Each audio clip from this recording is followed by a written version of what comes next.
6 एकराच्या बेटावर विवेकानंद स्मारकाची निर्मिती करण्यात आली. कोराडी नदीच्या 6 एकराच्या बेटावर विवेकानंद स्मारक नावरूपाला आले. निष्काम कर्मयोगी संत शिवदास महाराज यांनी स्थापन केलेला विवेकानंद आश्रम आता देश विदेशातील पर्यटकांच्या आकर्षणाचा केंद्र ठरला आहे. सकाळपासूनच पर्यटकांची विवेकानंद स्मारकाकडे जाण्यासाठी वर्दळ असते. वर्षभरात तब्बल 3 लाखांपेक्षा जास्त पर्यटकांनी विवेकानंद स्मारकाला भेट दिली आहे.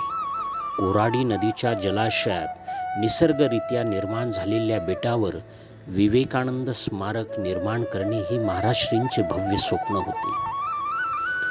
विवेकानंदांची स्मारकावर प्राणप्रतिष्ठा करण्यासाठी महाराष्ट्रींनी 14 जोडप्यांच्या शुभहस्ते स्मारकावर विवेकानंदांची प्राणप्रतिष्ठा केली होती. या जोडप्यांमध्ये ब्राह्मण, मुस्लिम, मराठा, बौद्ध, धनगर, बंजारा, वंजारी, गोसावी, पारधी, चांभार, कोळी, आदिवासी, लिंगायत, मातंग या वेगवेगळ्या जाती धर्माच्या जोडप्यांचा समावेश होता.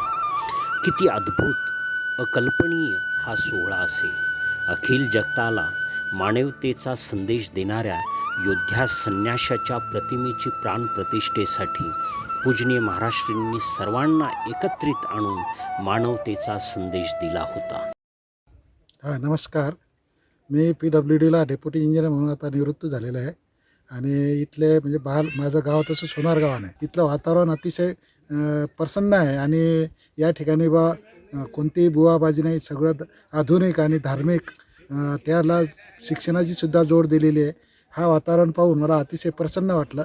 या संस्थांची अशीच उत्तरोत्तर महाराज गेल्यानंतरसुद्धा प्रगती व्हावी हीच ईश्वरचरणी माझी प्रार्थना आहे. आणि आता अतिशय प्रसन्न असं आहे या ठिकाणी वातावरण आहे. बेडसुद्धा अतिशय सुंदर आहे. माझं नाव ममता आशिष सोनवणे आहे. मी बुलढाणा या ठिकाणाहून आलेली आहे आणि स्वामी विवेकानंद आश्रम या परिसरामध्ये सध्या आम्ही आहोत. आणि या ठिकाणी जे बेट आहे हे अतिशय सुंदर आहे, निसर्गरम्य ठिकाण. हे ठिकाण फार म्हणजे मन प्रसन्न झालं या ठिकाणी येऊन. फार सुंदरशी झाडं या ठिकाणी लावलेली आहेत आणि एका दिवसाची पिकनिक जर आपल्याला करायची झाली तर या ठिकाणी एक दिवस म्हणजे जर सुट्टीचं स्पेंड करायचं झालं आपल्या फॅमिलीसोबत, लेकरांसोबत, तर फार अतिशय उत्कृष्ट ठिकाण हे आहे.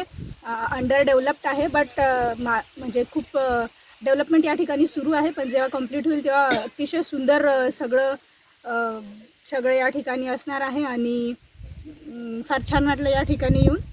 त्याचप्रकारे या ठिकाणी जे काही शैक्षणिक उपक्रम सुरू असतात ते शैक्षणिक एज्युकेशन लेकरांना या ठिकाणी भेटते. हिवरा आश्रम शैक्षणिक ठिकाण म्हणून प्रसिद्ध देखील आहे. त्याचप्रकारे या ठिकाणी आरोग्य सेवा देखील चांगल्या प्रकारे दिल्या जातात. त्याचप्रकारे शुभदास महाराजांचं हे ठिकाण आहे. माझं नाव विशाल डोंगरदिवे आहे. मी बुलढाणा या ठिकाणावरून आलेलो आहे. या ठिकाणावर आल्यावर परिसर अतिशय सुंदर आहे आणि इथलचं जे काही वातावरण आहे ते खूप चांगलं आहे. मी प्रवीण भुजंगराव धांडे मेहकरला राहतो. आज इथं हिवराश्रम येथे या स्वामी विवेकानंद यांच्या स्मारकांना भेट देण्यासाठी सहज आलो असता फार प्रसन्न असं वातावरण वाटलं. इथं चांगल्या प्रकारची व्यवस्था केलेली आहे आणि पर्यटनाच्या दृष्टीने एक फार चांगलं ठिकाण आज या ठिकाणी आपल्याला इथं उपलब्ध झालेलं आहे. मैं नदीम शेख, लोकमत समाचार का बुल्ढाना जिला प्रतिनिधि. आज विवेकानंद आश्रम को हमको भेंट देने का अवसर मिला.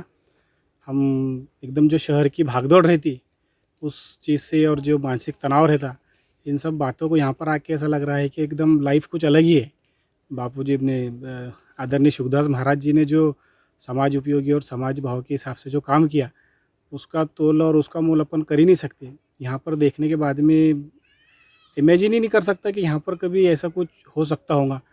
और विवेकानंद जी जो युग पुरुष है, युवकों की प्रेरणा स्थान है, उनके नाम से जो इन्होंने पूरे वर्ल्ड को आज एक नई पहचान के रूप में हिवरा आश्रम को एक जो पहचान दी. आश्रम याला आज आम्ही विवेकानंद आश्रमला भेट दिली आणि विवेकानंद आश्रमचा संपूर्ण परिसर पाहून मन असं मोहित झालं आहे. खरोखर परमपूजनीय कर्मयोगी शुकदास महाराज यांनी किती उच्च विचार आणि ध्येय मनात ठेवून हे सर्व परिसर वाढवला. इथे शोषित, दीनदुबळे, गोरगरीब यांच्या सर्व कल्याणाकरता विवेकानंद आश्रम हे सदैव अग्रेसर आहे. विवेकानंद आश्रमचे शैक्षणिक संकुल बघितलं, तिथले कृषी महाविद्यालय, डिग्री कॉलेजेस, तिथले गो संवर्धन, तिच्यानंतर शुकदास महाराजांचं समाधीस्थळ, वैद्यकीय सेवा.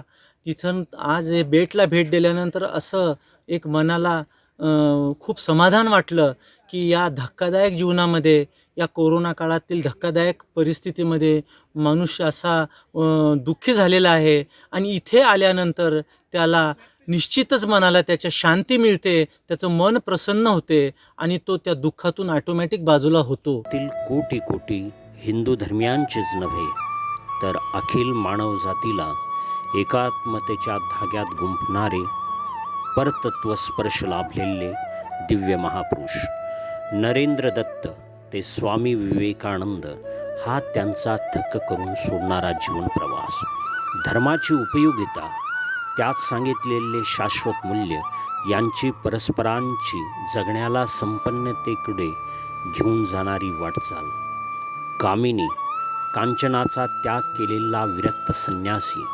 निरासक्त भावनेने मानव समाजाला पोटाशी धरतो, त्यांच्या दुःखाशी नाळ जुळलेली व त्यातच जीवनाची साफल्यता शोधणारा खरा संन्यस्त ठरतो. स्वामीजींची ही शिकवण म्हणजे मूल्यांची पुनर्मांडणी ठरते. ही मांडणी स्वामी विवेकानंदांनी पूर्व आणि पश्चिम जगाला एकत्र जोडण्यासाठी केली होती. स्वामीजींच्या कार्यातून प्रेरणा घेतलेले व व्यावहारिक वेदांताचा अंगीकार केलेले ज्ञान विज्ञानाची पेटती मशाल हाती घेऊन खडकाळ ओसाड माळ रानावर जीवन चैतन्य निर्माण करणारे परमपूजनीय शुकदास महाराज.